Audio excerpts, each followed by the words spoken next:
말씀 로마서 8장 18절부터 30절까지 말씀입니다. 신약성경 250페이지에 있습니다. 로마서 8장 18절부터 30절까지입니다.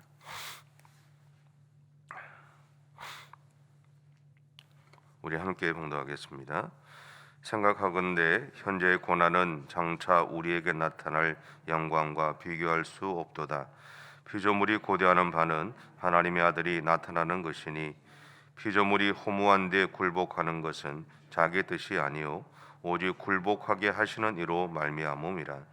그 바라는 것은 피조물도 썩어짐의 종로로 탄 데서 해방되어 하나님의 자녀들의 영광의 자유에 이르는 것이니라. 피조물이 다 이제까지 함께 탄식하며 함께 고통을 겪고 있는 것을 우리가 아느니라. 그뿐 아니라 또한 우리고 성령의 처음 익은 열매를 받은 우리까지도 속으로 탄식하여 양자 될 것 곧 우리 몸의 속량을 기다리느니라. 우리가 소망으로 구원을 얻었음에 보이는 소망이 아니니 보는 것을 누가 바라리요. 만일 우리가 보지 못하는 것을 바라면 참음으로 기다릴지니라. 이와 같이 성령도 우리의 연약함을 도우시나니 우리는 마땅히 기도할 바를 알지 못하나 오직 성령이 말할 수 없는 탄식으로 우리를 위하여 친히 간구하시느니라. 마음을 살피시는 이가 성령의 생각을 아시나니 이는 성령이 하나님의 뜻대로 성도를 위하여 간구하심이니라. 우리가 알거니와 하나님을 사랑하는 자 곧 그의 뜻대로 부르심을 입은 자들에게는 모든 것이 합력하여 선을 이루느니라. 하나님이 미리 아신 자들을 또한 그 아들의 형상을 본받게 하기 위하여 미리 정하셨으니 이는 그로 많은 형제 중에서 맏아들이 되게 하려 하심이니라. 또 미리 정하신 그들을 또한 부르시고 부르신 그들을 또한 의롭다 하시고 의롭다 하신 그들을 또한 영화롭게 하셨느니라. 아멘. 바울은 로마 교회 공동체를 향해서 우리가 오늘 그리고 앞으로 당하는 고난에는 하나님의 일하심이 있다 그렇게 말하고 있습니다. 사실 이것은 좀 하나님이 우리에게 고난을 주시는 분이냐 아니면 우리의 잘못으로 어려움이 생기느냐라는 어떤 그런 고민들을 하게 하는 이야기이기도 합니다. 그럼에도 불구하고 우리에게 일어나는 많은 일들에는 하나님의 일하심이 있습니다. 우리에게 있는 것이 좋은 일이든 나쁜 일이든 그것에 대한 하나님의 응답이 있든지 없든지 우리가 살아가는 삶의 현장에서 일어나는 모든 것에는 하나님의 역사가 있습니다. 물론 고난이라고 하는 우리에게 반갑지 않는 손님들을 만나면 우리는 아프죠. 반면에 복이라고 하는 우리가 어쩌면 기다리고 있는 손님들을 만나게 되면 사실은 행복하죠. 하지만 우리가 아파할 때에도 그리고 우리가 행복해 할 때에도 하나님은 항상 우리와 함께 하신다라는 겁니다.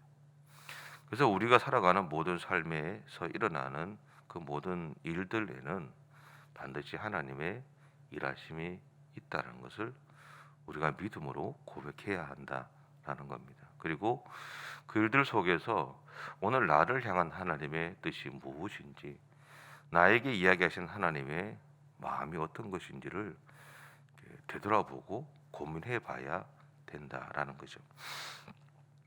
바울이 자기의 육신에 있던 가시 있죠. 바울의 육신에 있던 가시에 대해서 어떤 분들은 간질이라고 표현하기도 하고 어떤 분은 이제 눈에 문제가 좀 있었을 거라고 표현하시는 분도 있고 다양한 이야기들이 떠돕니다.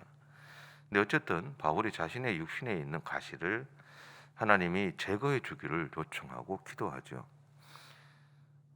그때 하나님은 이렇게 얘기하세요. 그것이 너에게 있는 것이 유익하다라는 거죠. 상식적으로 생각했을 때 저는 저희 선친이 아팠던 분이기 때문에 목사가 아픈 것이 유익할까 고민들을 참 많이 했어요. 물론 그분이 두 분이나 죽음 앞에서 살았던 그 삶이 있었기 때문에 그분이 전하는 이 말씀의 깊이가 달랐다는 것은 분명히 인정할 수 있지만, 그럼에도 불구하고 목사가 아프다는 것이 유익할까? 성도들 입장에서 그런 고민들을 참 많이 하게 됐어요. 이제 제가 그런 이 가정에서 자랐고 그런 목회 현장에 있었기 때문에. 근데 아직도 사실은 답을 못 찾겠어요, 솔직하게 이야기하면. 그런데 바울이 자신의 어떤 육신의 가시를 제거해 달라고 요청했을 때 하나님이 그것이 너에게 있는 것이 유익하다고 말씀하시면서 거절하세요. 우리 상식으로 생각하면 하나님이 그런 기도를 했을 때 들어주시는 것이 맞는데 하나님이 거절하세요. 그것도 앞에서 복음을 전하는 사람, 그리고 특별히 세상 구석구석에 들어가서 처음 만나는 사람들에게 하나님의 복음을 전해야 되는 그 사람의 약한 부분들을 하나님이 고쳐주기를 거절하신다라는 거예요. 그리고 그것이 너에게 유익하다고 표현하고 있다는 거죠. 상식적으로 어떻게 보면 이해가 안 되는 모습이기도 합니다, 제가 느낄 때는. 왜냐하면 그래도 건강한 사람이 복음을 전하면 우리 하나님이 나를 이렇게 고쳐줬어 라고 표현할 수도 있고, 하나님이 나를 건강하게 만들어줘서 라고 이야기할 수 있고, 그렇게 보면 그러니까 우리 하나님이 이렇게 살아계신 분이지 라고 이야기할 수가 있잖아요. 그런데 뭐 예를 들어 간질이 있다, 아니면 눈에 문제가 있어 잘 보이지 않는다, 그러면 복음을 전할 때 아니 당신 병이나 고치지 뭔 엉뚱한 소리 하느냐고 이야기할 수도 있잖아요. 그런데 바울은 이러한 하나님의 결정에 따른다라는 거죠. 이모설론 본문 20절에서 이렇게 표현하고 있습니다. 피조물이 허무한데 굴복하는 것은 자기 뜻이 아니요 오직 굴복하게 하시는 이로 말미암음이라. 여기서는 허무한데라고 표현했지만 우리에게 일어나는 모든 일들 속에서 때로는 우리가 원하는 방법이 아닌 내가 원하지 않는 방법에 내가 기꺼이 순종할 수 있는 이유, 순종하는 이유는 그는 하나님이 나에게 그것을 요청하시기 때문이다 라는 것이죠. 근데 이러한 순종함은 26절에 보면 이와 같이 성령도 우리의 연약함을 도우시나니 우리는 마땅히 기도할 바를 알지 못하나 오직 성령이 말할 수 없는 탄식으로 우리를 위하여 친히 간구하시느니라 라는 말씀처럼 성령이 우리 안에서 일하실 때 일어난다라는 것. 성령께서 우리 안에서 우리의 마음을 만지실 때 때로는 우리가 이해할 수 없는 하나님의 명령에 대해서, 하나님의 마음에 대해서 우리가 순종하고 따라갈 수 있게 된다라는 것이죠. 왜냐하면 제가 가지고 있는 육신적인 어떤 지식적인 한도 안에서는 받아들일 수가 없거든요. 근데 받아들일 수 없는 그거를 내가 받아들일 수 있는 것은 성령께서 우리 안에 내적에서 성령께서 우리의 마음 가운데 만지실 때 가능해진다라는 거죠.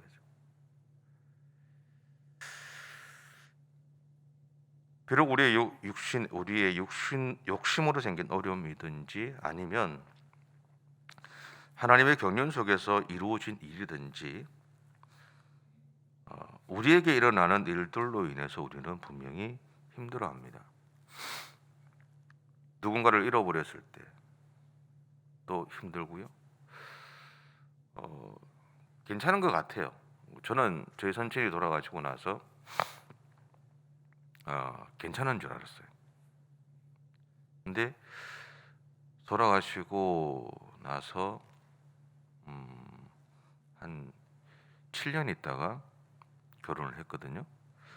결혼했는데 제가 저희 집 사람을 껴안고 1월 1일 날 3년 동안 대성통곡을 하더라고요. 3시간씩. 그때까지 제가 이게 괜찮은 줄 알았는데 괜찮지 않았던 거죠. 괜찮은 척 했던 거죠. 그러니까 누군가를 잊어버린다는 것, 어려움 속에 욕심으로 인해 생겼던 어려움이든 어떤 어려움이든 간에 그 어려움들을 맞이한다는 것, 때로는 하나님의 뜻 가운데 일어난 일들이든 그런 어떤 이유의 어떤 목적으로 일어났던 일들이든 그것들이 우리를 힘들게 하는 것이 분명히 힘들게 하죠. 그런데 우리 안에 계신 성령 하나님이 우리 안에서 그 마음을 만져주실 때 우리는 받아들일 수 있게 된다라는 겁니다. 비록 받아들이는 시간들이 어렵고 힘들 수도 있어요. 그런데 그 시간들을 견뎌내게 하시고 그렇게 우리로 하여금 살아내갈 수 있는 은혜들을 주신다라는 것이죠. 분명한 것은 성령이 우리 안에서 역사하시면서 우리를 도우신다라는 겁니다. 근데 만약 내가 이러한 성령의 일하심을 알지 못하거나 나의 고집을 내세우고 그분의 인도하심에 순종하지 못할 때 우리는 하나님의 은혜를 경험하지 못한다라는 것이죠. 이것을 다르게 표현하면 절망의 나락으로 떨어져 자신의 신세를 한탄하고 절규하게 된다라는 거죠. 성령이 분명히 만지심에도 불구하고 그렇게 된다라는 거예요. 어려움 속에서 하나님의 뜻을 찾는 것을 멈춰버리면 그렇게 된다라는 거예요. 이건 제가 고백할 수 있어요. 제가 그랬으니까. 어려움의 상황들이 계속해서 펼쳐지면서 결국 제 마음에서 하나님의 마음을 내가 느낌에도 불구하고 거절했어요. 그러니까 제가 보였던 모습들은 제가 지금 방금 이야기했던 똑같은 거죠. 내 신세를 한탄하고 절규하고 분노하고 누군가가 나에게 건드리기만 하면 받아쳐버리고 상처를 주고 그런 제 모습들이 있었어요. 그래서 가능하면 여러분은 그렇게 하지 않으시겠지만 어떤 상황 속에서도 어떤 일을 겪는다 하더라도 여러분 안에서 역사하시고 일하고 계시는 성령 하나님의 그 일하심에 따라가셨으면 좋겠어요. 그렇게 따라간다는 것이 결코 쉬운 일이 아닙니다. 왜냐하면 내 마음, 내 생각, 내가 바라는 기대감으로 일하지 않으실 때가 많고 그것을 그렇게 요구하지 않으실 때가 많기 때문에 그럼에도 불구하고 그렇게 따라가셨으면 좋겠어요. 그러면 여러분의 인생 가운데 저처럼 절규하거나 절망하면서 분노하는 삶을 살아가지는 않기 때문에 그렇습니다. 여러분 우리가 잘 알고 있는 엘리야 선지자가 있잖아요. 엘리야 선지자가 살았던 시대는 참 어려운 시대였어요. 어떻게 생각해 보면 참 외로운 시대였고요. 마치 자기 혼자만 동떨어져 있어서 하나님을 섬기려고 애를 쓰고 있는 것처럼 느껴졌어요. 그 인생 가운데서는 하나님의 도우심이 늘 있었습니다. 근데 그는 하나님의 그 도우심을 받으면서도 항상 외로웠고 힘겨웠어요. 그래서 마지막에 그가 갈멜산에서 850명의 이방 선지자하고 싸운 다음에 승리했잖아요. 이루었잖아요. 그런데 그 다음 모습을 보시면요, 그런 나무 그늘에 가서요 절망하고 있어요. 뭐라고 이야기하느냐면 하나님 내 목숨을 가져가세요. 나 이제 더 이상은 힘들어서 일을 못합니다. 나 이제 더 이상 못하겠어요. 나 대신 나 그냥 데려가 주세요. 그렇게 이야기해요. 그때 하나님 어떤 이야기를 하세요? 너는 네가 혼자인 것인 줄 알았지만 너는 혼자 아니었어. 왜냐하면 네가 혼자 그렇게 절규하면서 정말 힘겹게 내 삶을 내가 너에게 부탁한 그 삶을 살아냈지만 그 시간 동안 너와 함께 네가 그 일들을 감당할 수 있도록 돕기 위해서 내가 준비했던 7,000명의 사람들이 너를 위해 기도하고 있었어. 네가 무너진다면 그 무너지는 순간에 그 사람들이 일어나서 너를 도울 준비를 하고 있었어라고 말씀하셨다라는 거죠. 여러분, 우리의 인생에도 마찬가지입니다. 내 눈에는 안 보이지만 7,000명이 뭡니까? 7만 명도 될 수 있고 70만 명도 될 수 있잖아요.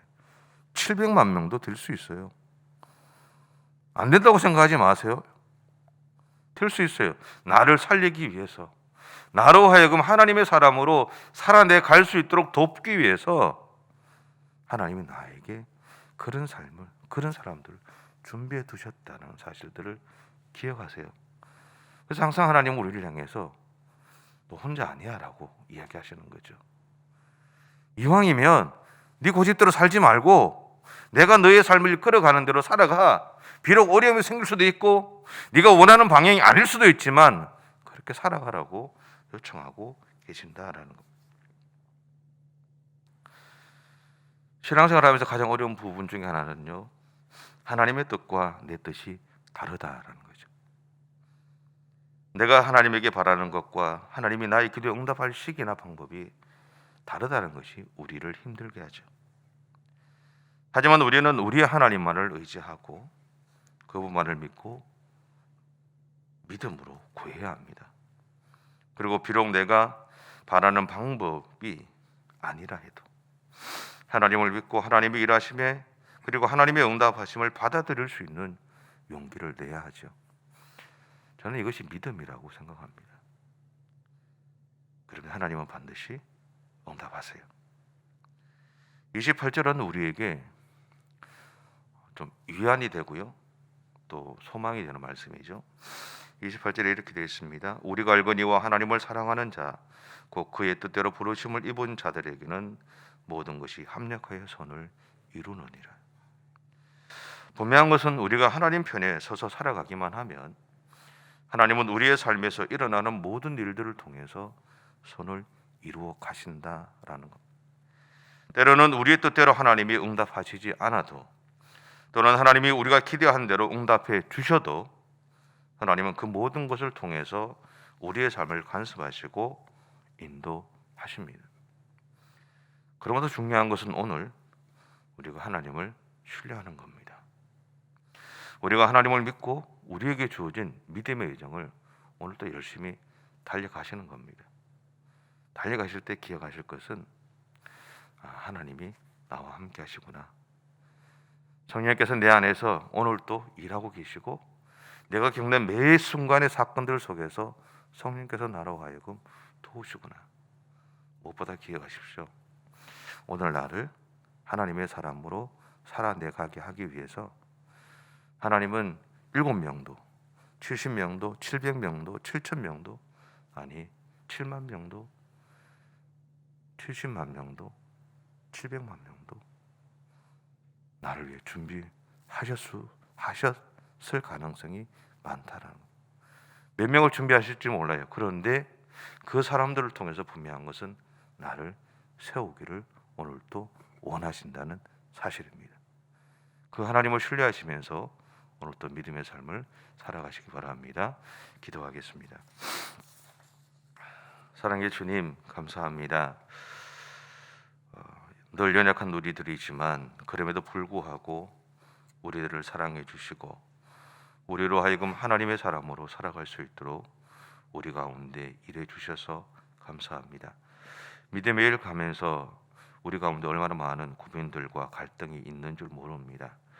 그럼에도 불구하고 우리는 하나님을 신뢰하고 하나님의 뜻에 순종하는 믿음의 삶을 살아갈 수 있는 용기를 우리 가운데 허락해 주옵소서. 우리의 삶에 역사해 주실 하나님을 온전히 바라보고 하나님의 그 일하심을 기대하면서 오늘도 믿음의 삶을 살아가는 우리 모든 성도들의 생애가 되어줄 수 있도록 하나님 역사해 주시옵소서. 감사드리며 예수님의 이름으로 기도드립니다. 아멘. 하늘에 계신 우리 아버지, 아버지의 이름을 거룩하게 하시며 아버지의 나라가 오게 하시며 아버지의 뜻이 하늘에서와 같이 땅에서도 이루어지게 하소서.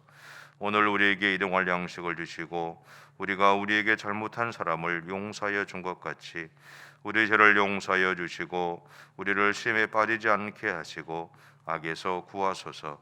나라와 권능과 영광이 영원히 아버지의 것입니다. 아멘.